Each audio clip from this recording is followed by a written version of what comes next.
हरे कृष्णा। तो सभी भक्तों का हार्दिक स्वागत है आज के इस प्रातःकालीन श्रीमद् भागवत क्लास में। तो हमने कल पढ़ा कि किस प्रकार ध्रुव महाराज अपने घर को छोड़ के चले जाते हैं और नारद मुनि आते हैं और उन्हें एक बार टेस्ट करते हैं। नारद मुनि कहते हैं कि ये तो तुम्हारे खेलने कूदने की उम्र है, इतने छोटे उम्र में तुम योग विधि कैसे पालन कर पाओगे। भगवान को प्रसन्न करने निकले हो तो भगवान को प्रसन्न तो भगवान को आसानी से होंगे नहीं, उनके को तपस्या करनी पड़ेगी। तुम तपस्या करने में मुझे नहीं लगता है कि तुम तपस्या कर पाओगे। तो इस प्रकार नारद मुनि ध्रुव महाराज को टेस्ट करने के लिए वहां पर आते हैं। कहते हैं भगवान को प्रसन्न करना बहुत कठिन है।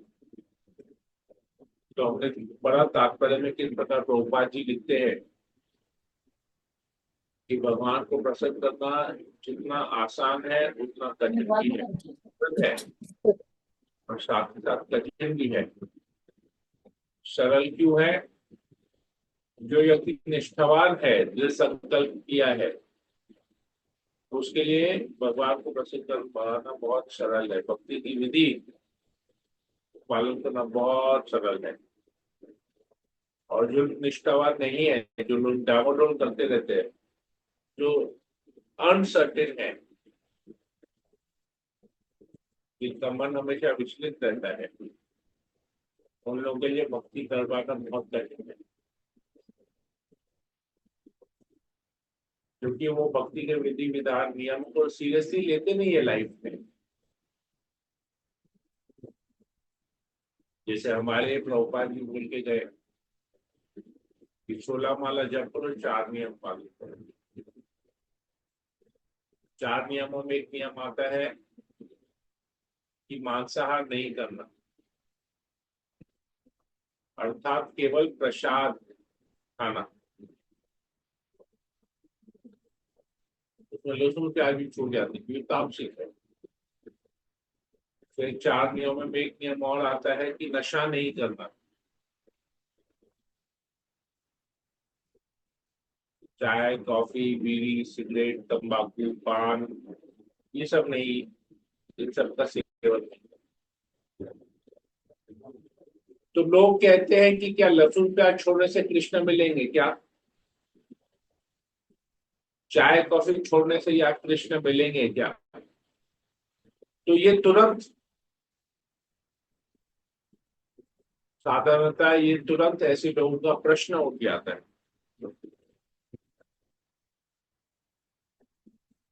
लहसुन प्याज छोड़ेंगे तो कृष्ण मिलेंगे, चाय कॉफी छोड़ेंगे तो कृष्ण मिलेंगे। तो ये लोग ये नहीं समझते कि छोड़ने से कृष्ण नहीं मिलते, कुछ जोड़ने से कृष्ण मिलता है। कृष्ण को जोड़ना पड़ेगा तभी वो मिलेंगे, छोड़ने से नहीं मिलेंगे। तो लहसुन प्याज छोड़ना नहीं है, प्रसाद को भोजन को कृष्ण के साथ जोड़ना है, मतलब प्रसाद को अपने जीवन में जोड़ना है। और लहसुन प्याज तो तामसिक है, तमोगुण का भोजन है। भगवान की भक्ति शुद्ध सत्व के स्तर पे की जाती है। सत्व गुण के ऊपर भी शुद्ध सत्व गुण पे भगवान की भक्ति की जाती है। तो भगवान को गीता में भगवान बताते हैं उनको क्या क्या सत्वगुण का भोजन क्या क्या है। सत्वगुण का भोजन भगवान को जब हम भोग लगाते हैं तो वो शुद्ध सत्व में कन्वर्ट हो जाता है।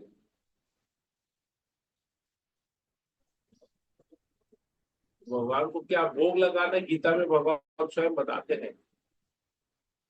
तो हमको वही भोजन को ही कंज्यूम करना चाहिए। सत्वगुण का भोजन जो भगवान को भोग लगाते हैं वो शुद्ध सत्व में कन्वर्ट हो जाए। तो बात केवल लहसुन प्याज की नहीं है, बात है सत्वगुण के भोजन की। लेकिन जो अल्प ज्ञानी है, जिनकी बुद्धि बहुत निम्न, बहुत जिनका छोटा सोच है, वो लोग ये सब ऐसे प्रश्न करते हैं। वो लोग बड़े ऑब्जेक्टिव को नहीं देखते हैं, छोटी सी बात को लेके पकड़के बैठ जाते हैं। फिर बोलता है चाय कॉफी छोड़ने से क्या कृष्ण मिलेंगे? तो चाय और कॉफी छोड़ने का नहीं है, बात हो रहा है नशा करने का। तो हरि नाम का नशा अगर किसी को लग गया, तो ये चाय कॉफी बीड़ी सिगरेट तंबाकू ये सब छोटा नशा है। असली नशा तो भगवान कृष्ण के नाम लेने का है, हरि नाम का नशा। तो जिसको हरिनाम के प्रति नशा, हरिनाम का नशा चढ़ जाएगा, हरिनाम के प्रति आसक्ति हो जाएगी, वो और किसी के प्रति किसी चीज के प्रति आसक्ति रहेगा ही नहीं। तो ये तुच्छ चीजें हैं ये। इससे सेहत तो खराब होता ही होता है। क्योंकि जो सिगरेट पीता है, सिगरेट के अंदर निकोटीन है, वही निकोटीन जो चाय पत्ती के अंदर होता है।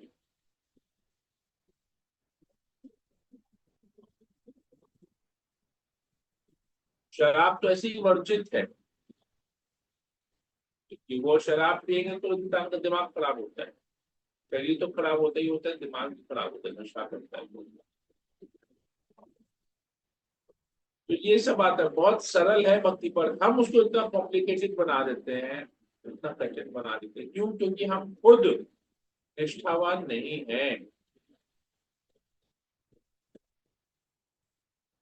ये यहाँ पर हमारे जीवन की हमको क्या शिक्षा मिलती है, नारद मुनि जिस प्रकार से ध्रुव महाराज को शिक्षा दे रहे हैं, गाइड कर रहे हैं, वैसे हमारे जीवन में भी गुरु आते हैं गाइड कर। कब आएंगे? जब हम दृढ़ संकल्प हो जाएंगे, निष्ठावान बनेंगे, हाँ हमको करना ही है, तभी गुरु भेजेंगे हमारे जीवन में। ध्रुव महाराज यहाँ निष्ठावान थे, मुझे भगवान नारायण की प्राप्ति करनी है। मैं देख चुका हूँ कि इसके अलावा और कोई मेरे पास मेरे मुश्किल का सोल्यूशन, मेरी जो प्रॉब्लम का सोल्यूशन के लिए और कोई अल्टीमेटली और कोई नहीं कर सकता है निवारण, केवल भगवान नारायण ही करेंगे। तो वैसे हम भी जब सोच लेंगे कि केवल भगवान कृष्ण ही हमारे जीवन के प्रॉब्लम्स का एकमात्र उपाय है, वन स्टॉप सोल्यूशन, और हम निष्ठावान होकर भक्ति करेंगे, तब भगवान स्वयं चैत्य गुरु हृदय में बैठे परमात्मा गुरु गाइड करेंगे, हमको भी गाइड करेंगे गुरु के पास जाने के लिए, गुरु को भी गाइड करेंगे, हमको शिष्य के रूप में स्वीकार करेंगे। तभी हमारे जीवन में गुरु का प्रवेश, गुरु प्रवेश करके ये चीज यहाँ पर हमको शिक्षा मिलती है। तो आज हम लोग इसमें और आगे बढ़ेंगे, मंगलाचरण कर लेते हैं। ओम अज्ञानतिमिरान्धस्य ज्ञानाञ्जनशलाकया चक्षुरुन्मीलितं येन तस्मै श्रीगुरवे नमः। नमो विष्णुपादाय कृष्णकृष्णाय भूतले श्रीमते भक्तिवेदान्त स्वामिनिधि नामिने नमस्ते सरस्वती देवी गौरवाणी प्रचारिणे विशेष शून्यानि पाठशालिने हे कृष्ण करुणा सिंधु दीनबंधु जगत्पते गोपेश गोपिका कांत राधा कांत तप्त कांचन गौरांगी राधे वृंदावनेश्वरी वृषभानुसुते देवी परमात्मा वंशाकल्पतरुभ्यश्च कृपा सिन्धुभ्यश्च पतितानां पावनेभ्यो वैष्णवेभ्यो जय श्री कृष्ण चैतन्य प्रभु नित्यानंद श्री अरविंद गदाधर श्रीमती गौरव हरे कृष्णा कृष्णा कृष्णा हरे हरे हरे राम की मंगलाचरण की। ओम नमो भगवते वासुदेवाय। ओम नमो भगवते वासुदेवाय। ओम नमो भगवते वासुदेवाय। श्रीमद्भागवतम चतुर्थ स्कंद 8वां अध्याय श्लोक नंबर 31 स्क्रीन पर भी देख पा रहे होंगे।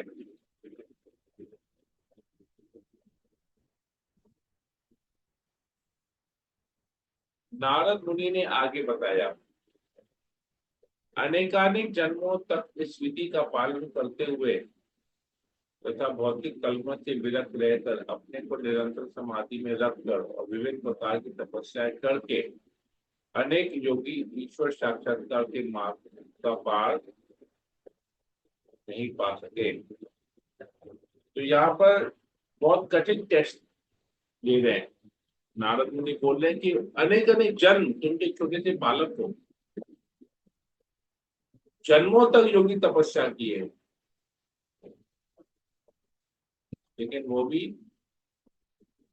भगवान का साक्षात्कार नहीं कर पाए। इसलिए हे बालक, तुम्हें इसके लिए प्रयत्न नहीं करना चाहिए, इसमें सफलता नहीं मिलने वाली। अच्छा हो कि तुम घर वापस चले जाओ। जब तुम बड़े हो जाओगे तो ईश्वर की कृपा से तुम्हें इन योग कर्मों के लिए अवसर मिलेगा, उस समय तुम यह कार्य पूरा करना। तो डिस्करेज कर रहे हैं यहाँ पर, कह रहे हैं तुम अभी बहुत छोटे हो, तुम नहीं कर पाओगे, इससे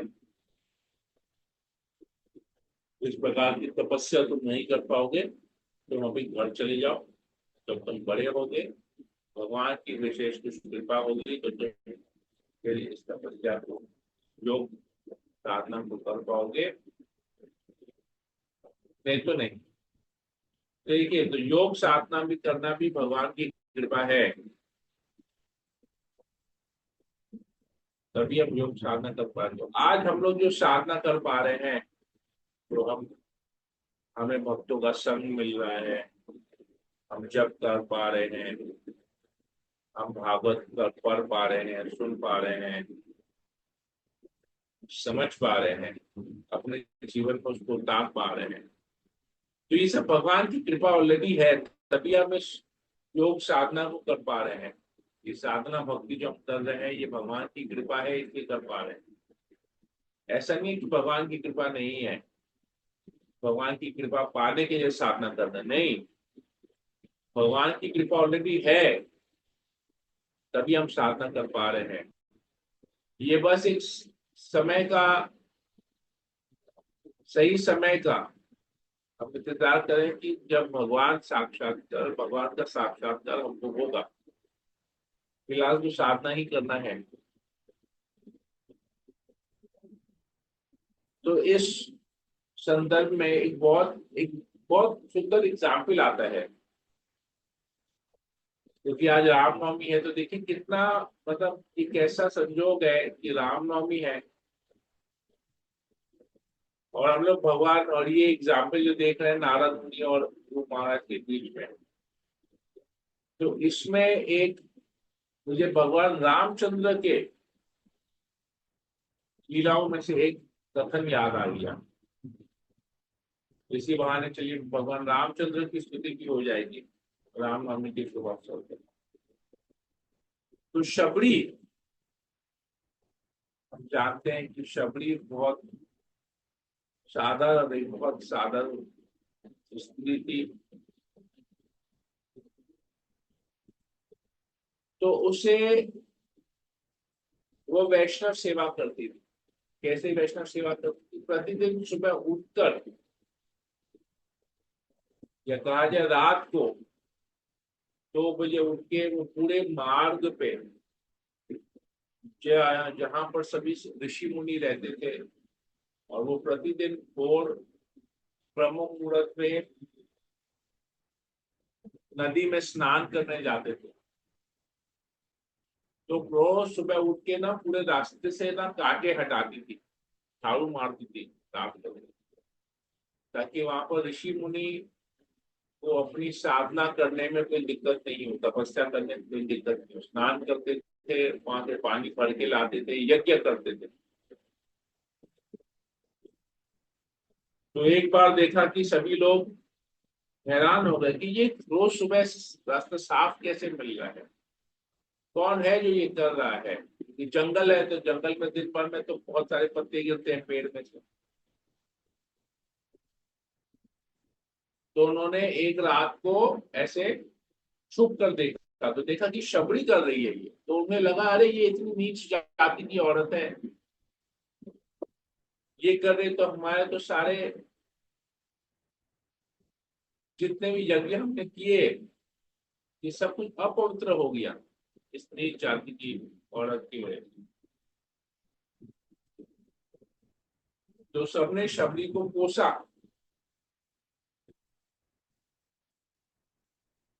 तो जैसे ही शबरी को कोसा तो वहां का जो नदी का पानी है पूरा लाल हो गया, कंटेमिनेट हो गया। उसी समय सब लोग सभी ऋषि मुनि के बीच में हाहाकार हो गया कि अरे ये कैसा हो गया, हमसे बहुत लगता है बहुत बड़ा अपराध हो गया कि हमने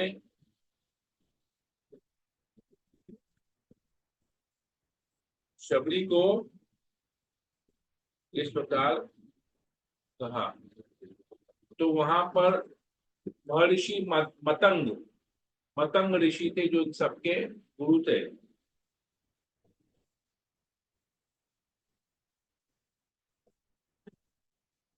तो मतंग ऋषि के पास सब लोग गए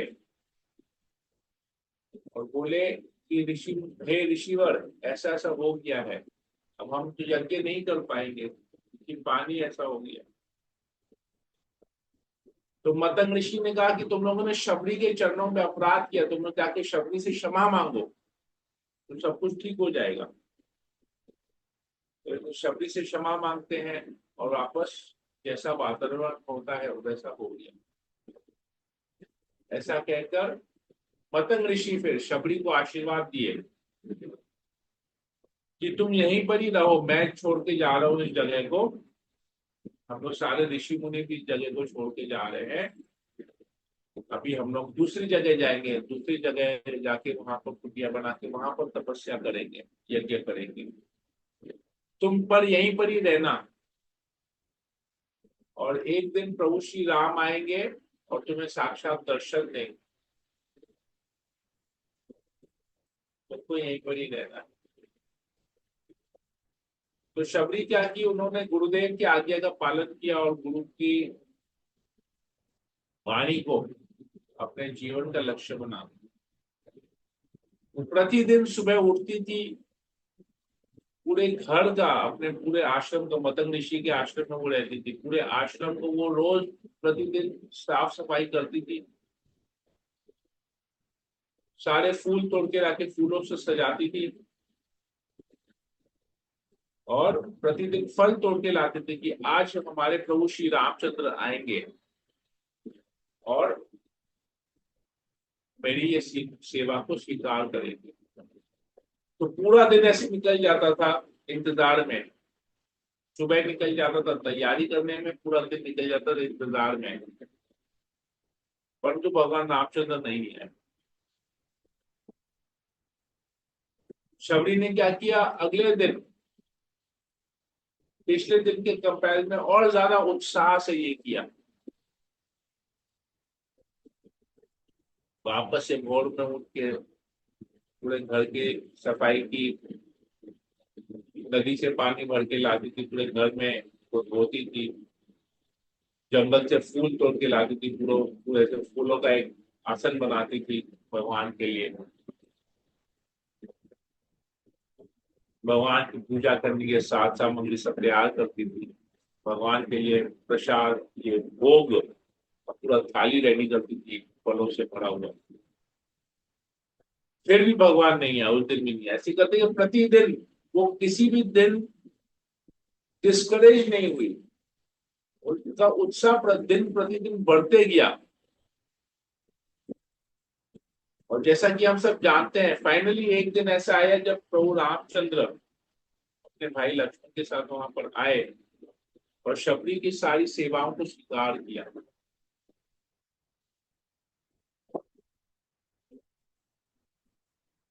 तो ऐसा नहीं है कि हमारे आचार्यगण इसके ऊपर बताते हैं, इस लीला के ऊपर में, कि ऐसा नहीं है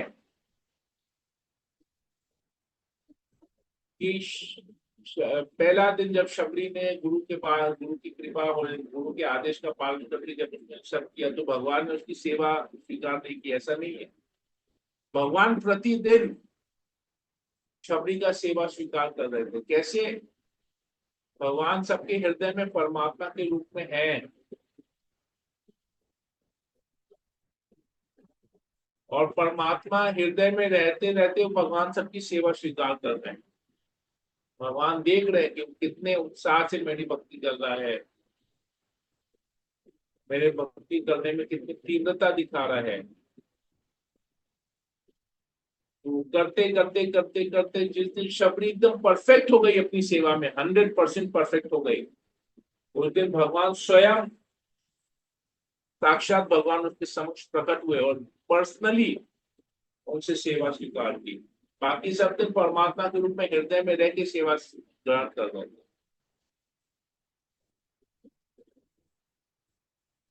तो इसी प्रकार हम जो प्रतिदिन साधना करते हैं,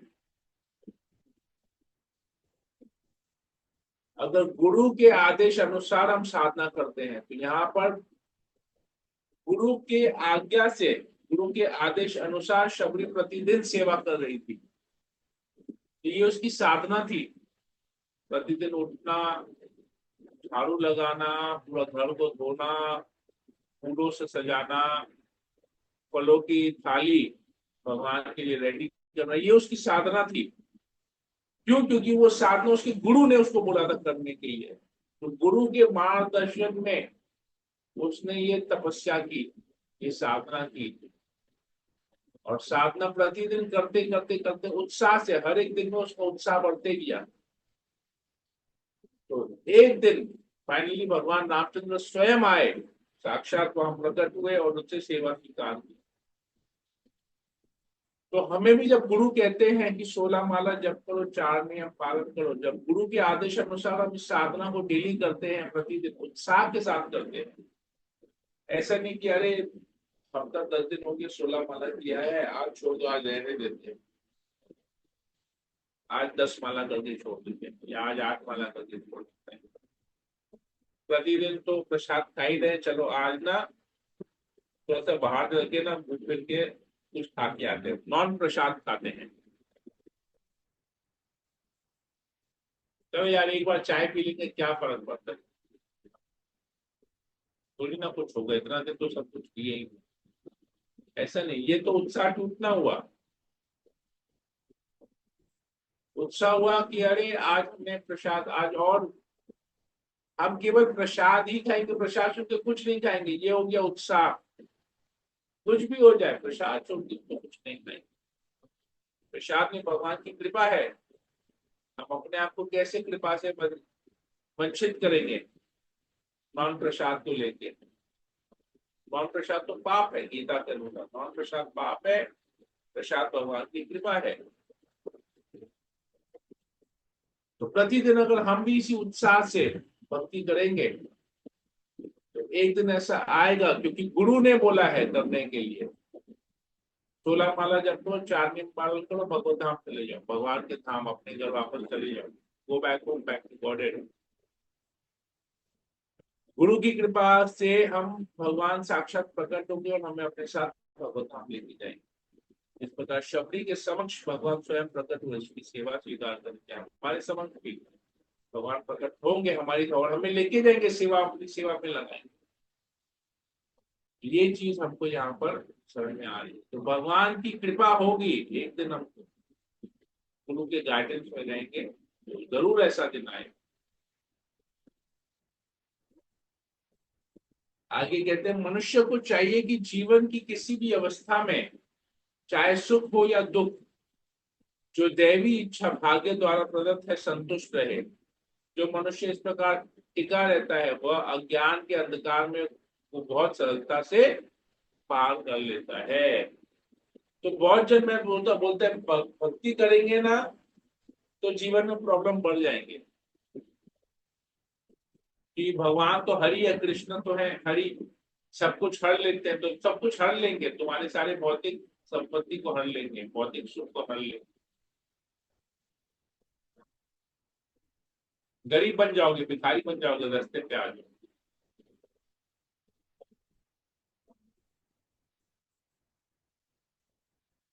तो मैंने तो आज तक ऐसा नहीं देखा है कि जो भगवान की भक्ति करता है तो लक्ष्मी देवी से प्रसन्न होकर हमेशा उसके साथ रहती है।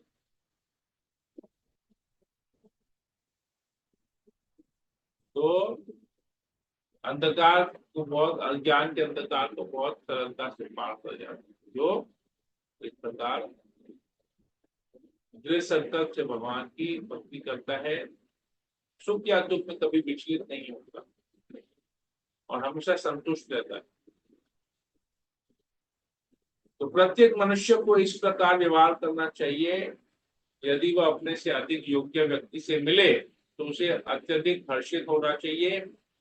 यदि अपने से कम योग्य व्यक्ति से मिले तो उसके प्रति सदैव होना चाहिए। और यदि अपने समान योग्यता वालों से मिले तो उससे मित्रता करनी चाहिए। इस प्रकार मनुष्यों के भौतिक संसार के तीव्र ताप तक कभी भी प्रभावित नहीं कर पाते। तो ये व्यवहार, जिसे हम वैष्णव सदाचार कहते हैं,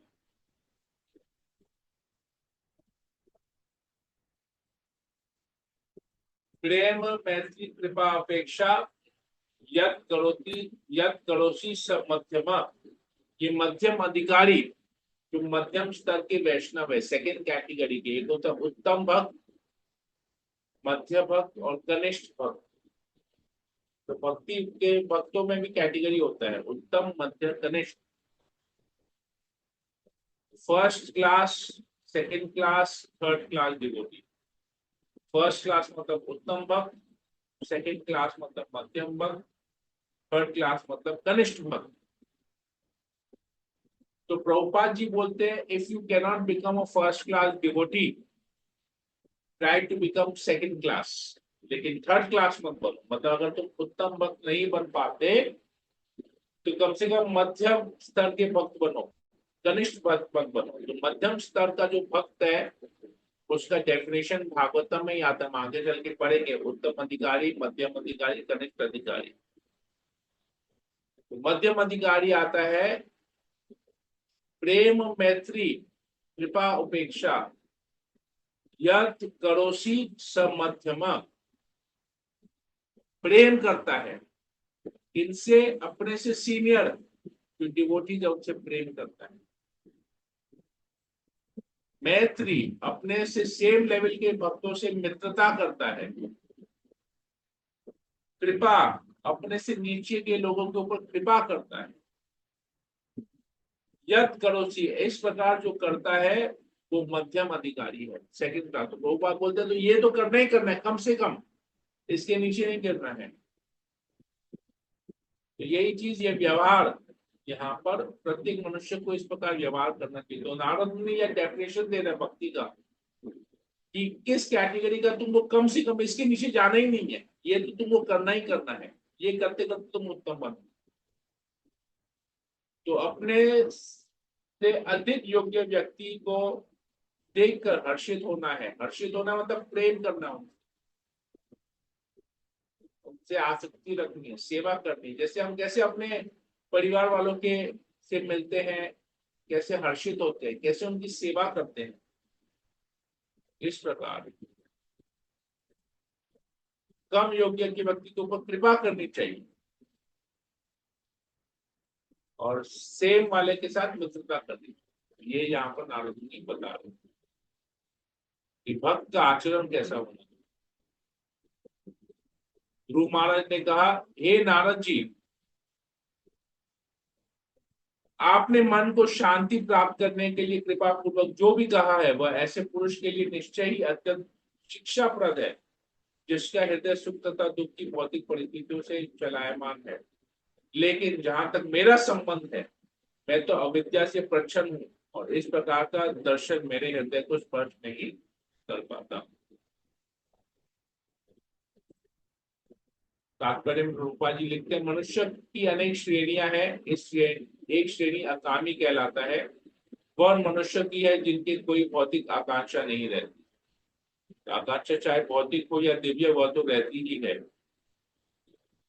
तो ध्रुव महाराज कहते हैं जिसकी कोई भौतिक आकांक्षा नहीं है उसके लिए ये सब आपका फिलॉसफी ठीक है, पर मेरी तो भौतिक आकांक्षा है। मैं तो राजा बनना चाहता हूँ, अपने से, अपने पिता से बड़े राज्य का राजा बनना। तो आपका फिलॉसफी तो ठीक है, पर वो मेरे लिए एप्लीकेबल नहीं है। मेरे लिए क्या एप्लीकेबल है, आप मुझे वो बताइए। गोपाल जी आगे लिखते हैं, जो व्यक्ति भगवान को प्रसन्न करने के लिए किसी वस्तु की भी बलि करने का उद्यत रहता है तो उसकी आकांक्षा दिव्य है। ध्रुव ने नारद मुनि द्वारा दिए उपदेश को ग्रहण नहीं किया, क्योंकि उन्होंने अपने को एक ऐसी शिक्षा के लिए सर्वथा अयोग्य समझा जो भौतिक आकांक्षाओं का दमन करती है। किंतु यह तथ्य नहीं है कि भौतिक आकांक्षा रखने वालों की भगवान की पूजा करना मना है। ध्रुव के जीवन से यह एक अनिवार्य शिक्षा प्राप्त होती है। उन्होंने स्पष्ट रूप से स्वीकार किया है कि उनके हृदय में भौतिक आकांक्षा है। वे अपनी माता के कटु वचनों से अत्यंत प्रभावित थे, जबकि आध्यात्मिक रूप से आगे बढ़े हुए लोग किसी की निंदा या स्तुति की परवाह नहीं करते।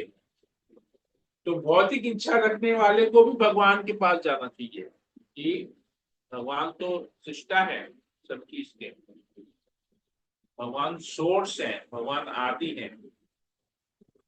तो केवल दिव्य इच्छा, आध्यात्मिक इच्छा रखने वाले की नहीं, भौतिक इच्छा भी रखेंगे तो भी भगवान के पास जाएंगे, तो अल्टीमेटली वो भौतिक इच्छा भी आध्यात्मिक हो जाएगी, दिव्य बन जाएगी।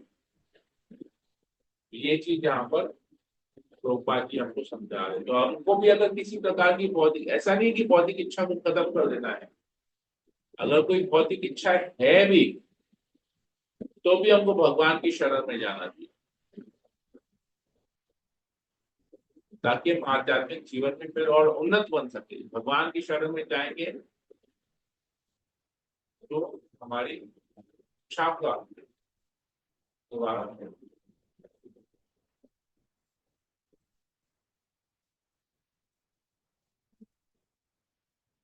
यहीं पर इसको रखते हैं, हमने फिर इसमें आगे कल पढ़ेंगे, समय हो गया। हरे कृष्णा। तो किसी भक्त को कोई प्रश्न हो यहाँ पर पूछ सकते हैं, कुछ कमेंट हो तो बोल सकते कृष्णा प्रभु दंडवत प्रणाम। हैं। हरे कृष्णा। जी, राम आज ना रामचंद्र जी के बारे में भी हो गया, गुरु महाराज का व्यास पूजा, गुरु महाराज की महिमा भी हो गई, दोनों ही हो गया। अब ऑटोमेटिक अपने ही आया ना प्रभु, हाँ, ये आप ऑटोमेटिक ये संदर्भ पड़ा, तुरंत याद आ गया मुझे। तो ये भी भगवान की कैसी कृपा है, भगवान खुद अपनी गुणावली हमारे मुख से करवा रहे हैं। देखिए भगवान की कैसी कृपा है। हरी बोल। और किसी को कुछ पूछना है, बोलना है? हाँ प्रभु जी, हम ये बोल रहे थे कि आप बताए थे शुरू में चार चीज हम लोग को नहीं करना चाहिए, दो चीज बताए थे, और दो चीज क्या है? ये तो आपके हावड़ा वाले क्लास में हमने 4 नियमों के बारे में बताया था। तो आज उस तो समय हमने एक है कि मांसाहार नहीं करना हम्म है कि हमको नशा नहीं करना है, हम्म, एक है कि हमको जुआ नहीं खेलना है, और एक और है कि हमें अवैध संग नहीं करना है, ठीक पर ठीक। पुरुष पर स्त्री संग नहीं करना है। अपने परिवार में अपने पति या पत्नी के साथ ही एक संबंध रखना है, इसके अलावा और किसी से संबंध, अवैध संबंध नहीं रखना है। बॉयफ्रेंड गर्लफ्रेंड वाला कल्चर, एक्स्ट्रा मैरिटल अफेयर, ये सब नहीं करना है। ठीक है, क्लियर हुआ? ठीक ठीक ठीक। हरे कृष्णा प्रभु। ठीक। और किसी को कुछ पूछना है?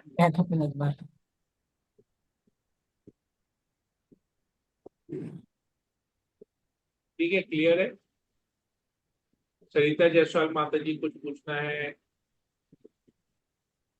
सुमन टिकमनी माता जी, अखिलेश प्रभु। हरे प्रभु कृष्णा जी के प्रभु जी लिए दंडवत। महामंत्र बोलते हैं। हरे कृष्णा कृष्णा कृष्णा हरे हरे, हरे राम राम राम राम हरे हरे। राम हरे हरे। ठीक है, फिर हम सेशन को यही एंड करते हैं। ठीक है प्रभु। हरे कृष्णा सब प्रभु जी, सभी को दंडवत प्रणाम। हरे कृष्णा प्रभु जी, सभी को दंडवत प्रणाम। नाम पावनेभ्यो कृष्णवेभ्यो नमो नमः। अच्छा सबको तपस्देव चेत पिता नाम ग्रंथ राशि मत भागवतम की जय। जय जय। जय। हरे हरे कृष्णा प्रभु, दंडवत प्रणाम। दंडवत